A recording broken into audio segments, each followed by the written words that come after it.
Bienvenue sur Pokégear, le portail stratégique accessible à tous. Petit warning avant que nous commencions. Nous allons parler des IV, dans leur plus pure définition. Mais vous verrez qu'il y a déjà énormément à dire.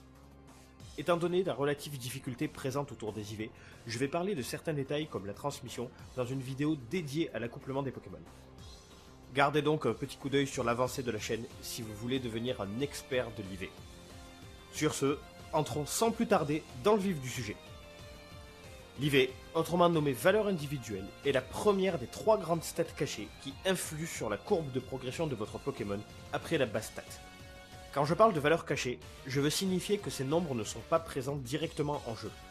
Vous pouvez connaître les courbes par divers moyens, mais seuls les dresseurs les plus chevronnés font réellement les calculs pour obtenir directement leur IV dès la capture ou l'éclosion du Pokémon en question. Mais rassurez-vous, ne pas calculer vos IV à la puissance près ne signifie pas que vous êtes un mauvais dresseur, bien au contraire. Je ne suis pas moi-même assez fou pour tenter de réaliser ce genre d'équation. Heureusement pour vous et moi, Game Freak a laissé quelques indices en jeu dont nous parlerons plus tard dans la vidéo. L'IV se calque sur les 6 stats principales dont nous avions parlé dans la précédente vidéo, à savoir les PV, l'attaque, la défense, l'attaque spéciale, la défense spéciale et la vitesse. L'IV se chiffre sur une valeur présente entre 0 et 31. Et il se calque sur 6 stats, ce qui signifie que pour un même Pokémon, il est possible d'obtenir plus d'1 milliard de combinaisons. Pour tomber sur un Pokémon au hasard, donc sauvage ou par éclosion, possédant 5 x 31 IV, autant vous dire qu'il faut avoir le cul bordé de 9, voilà vous le savez. Et en prime, l'IV est fixe, ce qui signifie que vous ne pouvez pas le modifier. Celui-ci est décidé et généré au moment de la rencontre d'un Pokémon ou de l'éclosion de 9, et vraiment de manière légitime vous ne pouvez pas le changer. Le seul moyen vraiment de changer un IV c'est de tricher ou de hacker votre cartouche, ce que je ne vous conseille pas parce qu'être pirate c'est pas bien. Voici la différence entre un Karatroc possédant 0 IV et 31 IV. Vous voyez que sa défense et sa défense spéciale ne changent pas énormément.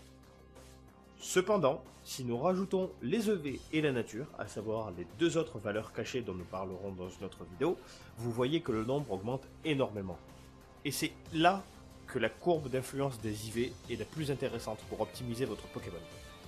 Parce que, soyons francs 5 minutes, plus l'IV d'un Pokémon est grand, plus sa stat principale sera impressionnante au niveau 100.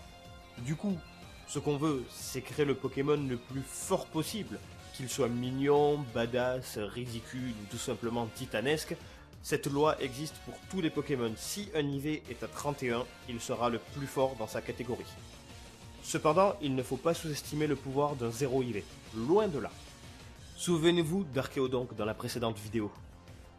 Son optimisation dépend de sa vitesse. Or, pour qu'il soit optimal, sa vitesse doit être la plus basse possible, ce qui signifie bien entendu que sa stat de vitesse doit être la plus petite possible.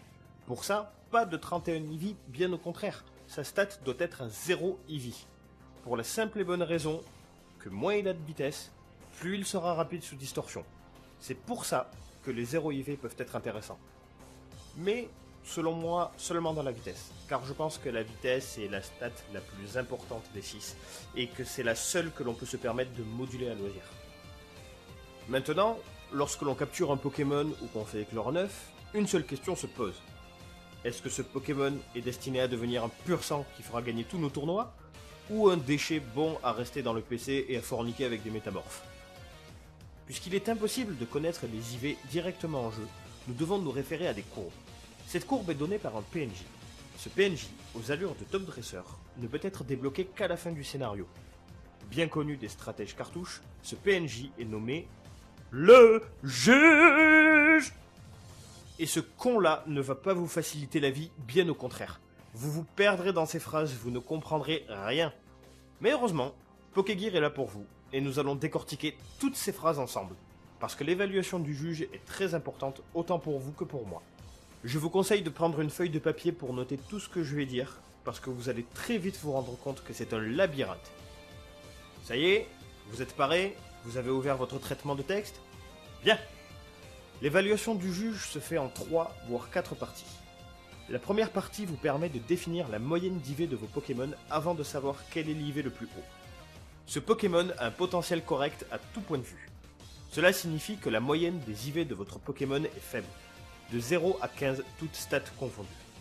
Ce Pokémon a un potentiel supérieur à la moyenne.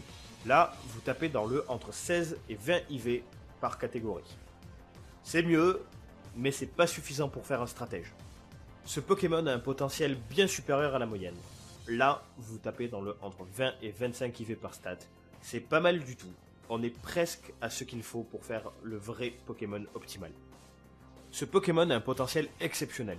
Alors là, il n'y a rien à dire. Toutes catégories confondues, vous êtes entre 25 et 31 IV en moyenne. C'est super, et maintenant, il ne manque plus qu'à faire des bébés. À la suite de cette première évaluation, le juge peut vous dire: j'ajoute que son plus grand atout réside dans sa Alors ça, c'est une stat à 31 IV qu'il aura définie lui-même. S'il embraye par mais n'est pas mal non plus, cela signifie que d'autres stats sont à 31 IV. Votre but, en tant que dresseur, est d'obtenir le plus de n'est pas mal non plus.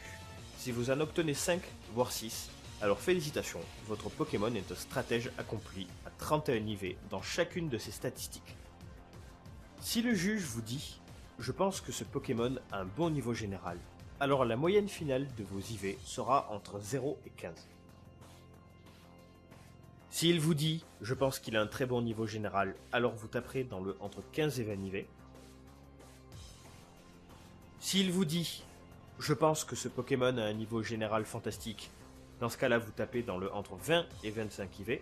Et enfin, si votre Pokémon a un potentiel général exceptionnel, dans ce cas-là, félicitations, vous avez 31 IV dans chaque stat. Et en conclusion de cette évaluation, le juge pourra vous signifier: en revanche, ça est vraiment loin d'être au top. Et c'est très important à souligner, car cela signifie que l'une de vos statistiques est à 0 IV, ce qui est tout aussi important que 31 IV dans certains cas, comme nous l'avions décrit avec la vitesse des Pokémon lents comme Archaeodonk bénéficiant de distorsion, pour ne citer que, parce qu'il y en a d'autres. Et ainsi s'achève donc cette première partie de la vidéo sur les IV. La deuxième partie concernera ce que l'on appelle la transmission, qui est le procédé d'éclosion et d'accouplement des Pokémon, permettant, comme je l'ai dit, la transmission des IV, ni plus ni moins. C'est un sujet un peu plus difficile et rigoureux que le premier, mais je vous assure qu'une fois cette vidéo engloutie, vous deviendrez un expert en la matière, et cela est absolument nécessaire pour créer le plus de Pokémon stratégiques possible. Parce que l'optimisation est une question de choix, mais aussi un travail de longue haleine. Je vous souhaite de très très bons combats, et surtout un bon entraînement. On se retrouve la semaine prochaine pour une nouvelle vidéo.